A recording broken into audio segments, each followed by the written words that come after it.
Bismillah, Assalamualaikum warahmatullahi wabarakatuh. Ya, buat teman-teman, kita akan melanjutkan pengenalan peralatan membuat komik ya. Eh, Kemarin sudah ada beberapa video dalam redraw komik ya. Yang pertama yang perlu kita butuhkan yaitu kertas ya. Kertas itu ukuran komik ada beberapa macam ya. Di antaranya A4, F4, A3 atau B4. Ini misalnya ukuran A4 yang biasa dipakai di komikus Indonesia. Kalau misalnya komikus Jepang itu pakainya B4, ukuran yang segini. Tapi akan terkendala nanti di ketika menyekan ya, scanner untuk diedit. Kali ini kita akan sedikit memperkenalkan ya peralatan yang dibutuhkan ketika teman-teman akan memulai menggambar komik. Yang pertama adalah kertas. Ya, kalau untuk sketsa kertas tipis nggak apa-apa, tapi kalau untuk yang pakai penintaan itu usahakan kertas tebal minimal 100 gram. Kemudian alatnya untuk sketsa bisa pensil kayu atau pensil mekanik ya. Pensil kayu atau pensil mekanik seperti yang teman-teman sudah ketahui ya. Seperti ini. Nah, ini pensil mekanik, ini pensil kayu. Manapun itu terserah teman-teman yang nyaman pakai pensil mekanik atau pensil kayu ya. Kalau komikus di Jepang seperti Eiichiro Oda dan yang lain itu masih menggunakan pensil kayu.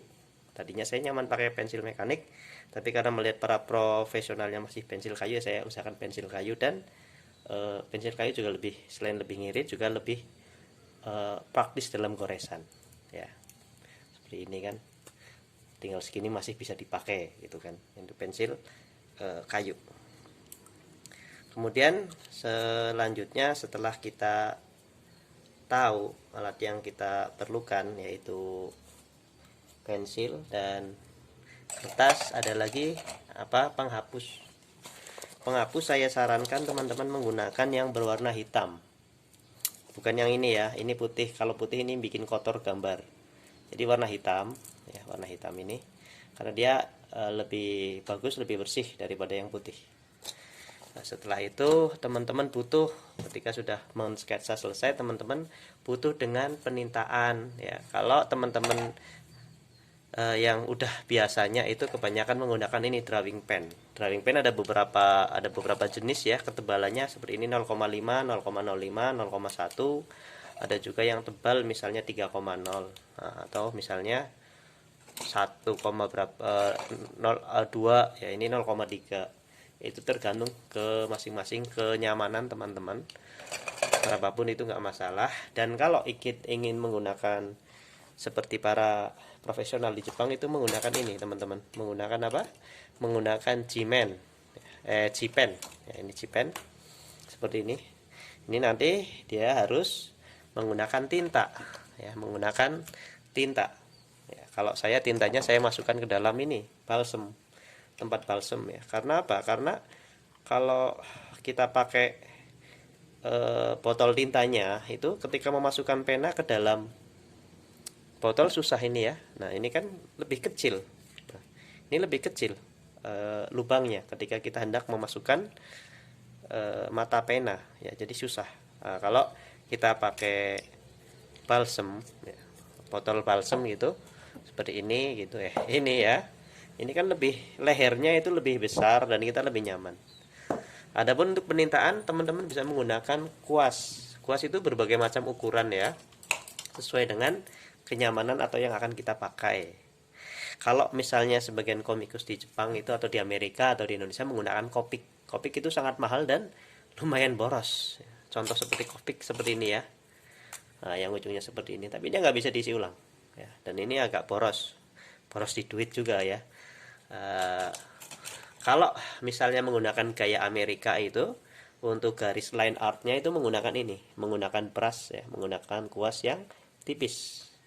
Kalau orang Jepang menggunakan G-pen untuk line art, orang Amerika atau Eropa menggunakan ini. Ya, kebanyakan dari komikus-komikus pemula menggunakannya apa? Drawing pen. Itu untuk line art. Kita lanjut ke koreksi ya. Ketika kita menggambar ada kesalahan itu bisa digunakan dengan ini tip X. Ini udah nggak muncul lagi, kalau tipek model kayak gini udah nggak muncul lagi, setahu saya udah nggak keluar ya. Jadi mungkin bisa tipek yang seperti ini seadanya. Nah, teman-teman bisa menggunakan tipek ini untuk mengkoreksi gambar-gambar teman-teman.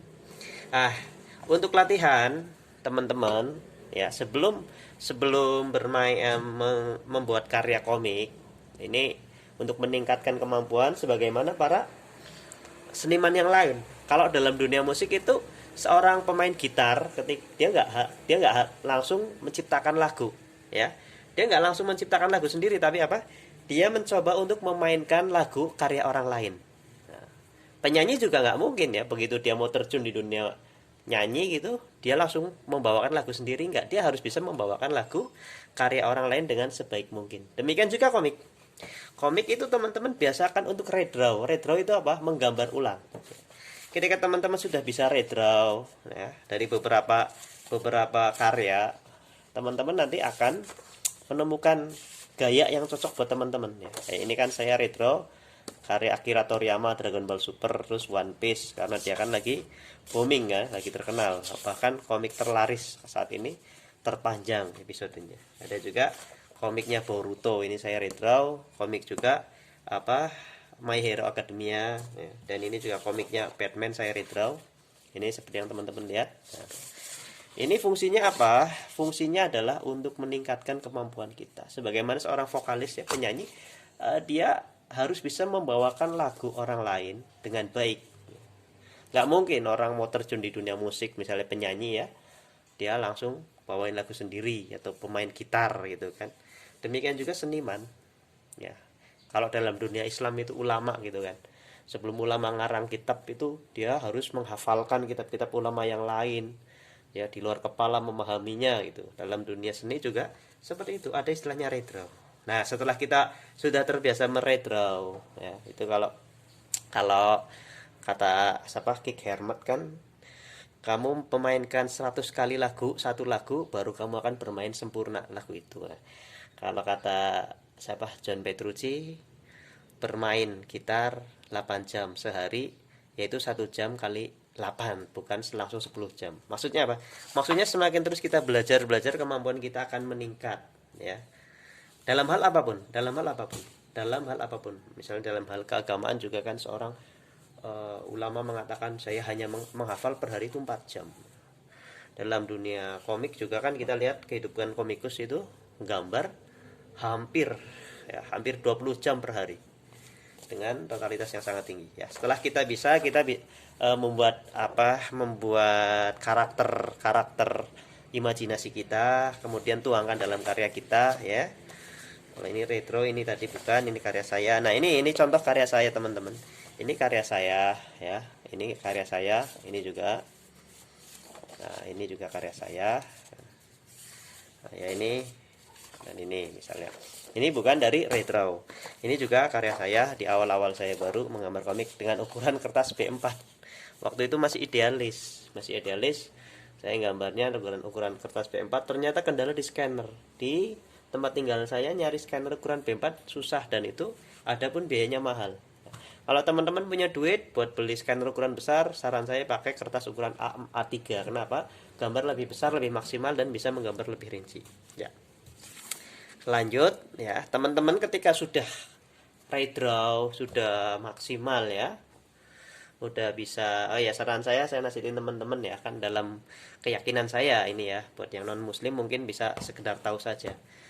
Keyakinan saya kan dalam hal gambar itu hukumnya haram, kecuali yang memang nggak bisa dihidupkan. Dalam artian saya ngambil pendapat menghilangkan wajah, yaitu mata atau mata dan hidung. Adapun bagi teman-teman yang memakai pendapat menggambar, boleh, monggo ya. Tapi kalau bagi yang beragama Islam itu ketika menggambar harus menutup aurat ya. Menutup aurat yaitu nggak menampakkan aurat, terutama wanita, apalagi gambar-gambar porno ya. Walaupun kita konteksnya berbicara tentang seni, yaitu seni menggambar ya, terutama dalam hal ini komik, jangan lupakan rambu-rambu ini ya, khususnya untuk yang Islam. Kalau yang non muslim mau memakai juga alhamdulillah ya. Oh, nggak boleh menggambar porno, nggak boleh menggambar yang menampakkan aurat gitu ya. Itu masya Allah ya. Lanjut ya teman-teman, ketika sudah dirasa gambarannya lumayan dan berani untuk menciptakan karakter, punya ide untuk gagasan menciptakan komik, membuat komik ya. Kalau menciptakan Allah yang menciptakan, membuat komik, teman-teman harus punya ini, storyboard. Nah, storyboard itu fungsinya apa? Fungsinya adalah untuk membuat name. Bahasa Jepangnya name, kalau bahasa Inggrisnya storyboard. Bukan itu ya, kalau ini kan manuskrip ya, ini naskah ya, ini manuskrip. Kalau storyboard itu reng-rengan cerita ya, reng-rengan cerita seperti ini kasarannya sini, kemudian dituangkan ke dalam manuskrip ya. Kalau nyari di mana, teman-teman bisa hubungin saya ya, harganya ini sekitar 50 ribuan ya. Ini 50 ribuan storyboardnya ya, berisi sekitar 100 lembar.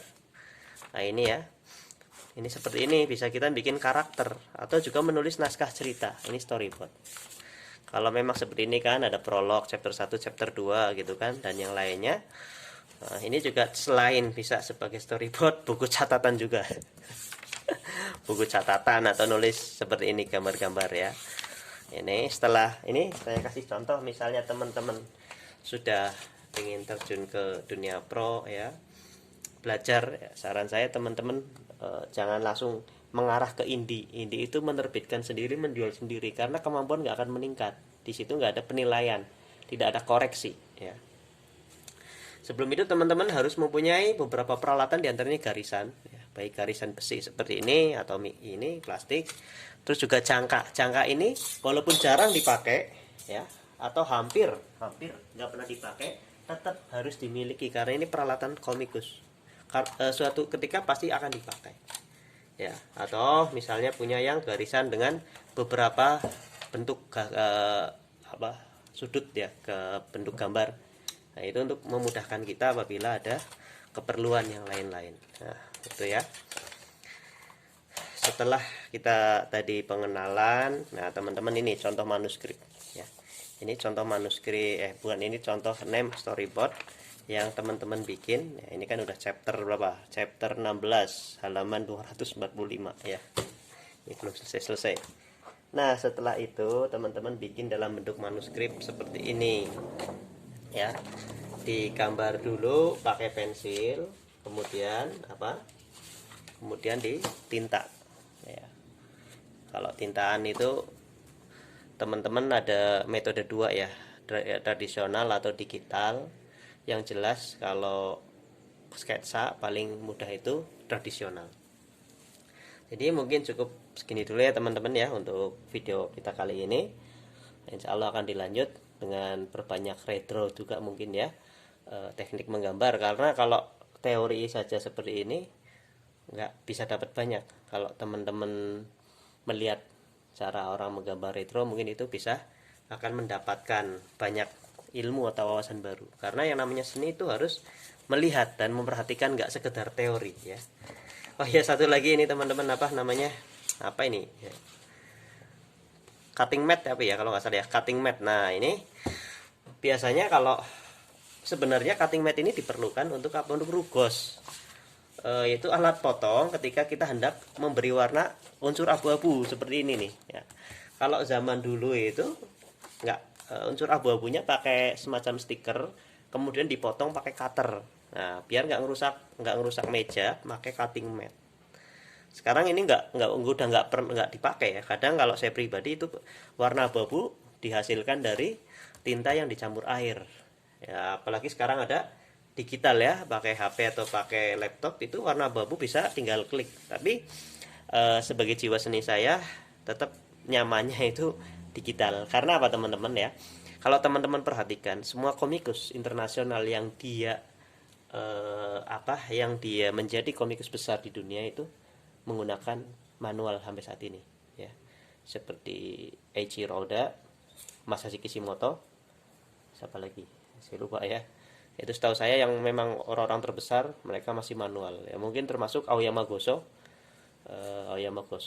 terus apa lagi, Alex Ross kalau nggak salah, dari barat ya. Mereka masih manual, nggak mengandalkan digital. Karena kalau digital itu seninya menurut saya kurang. Menurut saya pribadi ya, teman-teman boleh nyaman dengan digital. Digital itu hanya kita pakai kalau bisa itu hanya untuk teks penulisan teks dalam komik pakai itu, atau kalau memang nggak perlu ya nggak usah, tapi untuk perapian saja seperti editing itu pakai digital. Ya demikian, semoga bermanfaat saya dan teman-teman ya. Tetap semangat, mari kita support. Adapun tadi yang mau pesen storyboard misalnya, lihat di mana di online all shop mahal-mahal, bisa pesen ke saya ya, insya Allah lewat WA saja, kan tertera nomor saya di deskripsi ya. Assalamualaikum warahmatullahi wabarakatuh.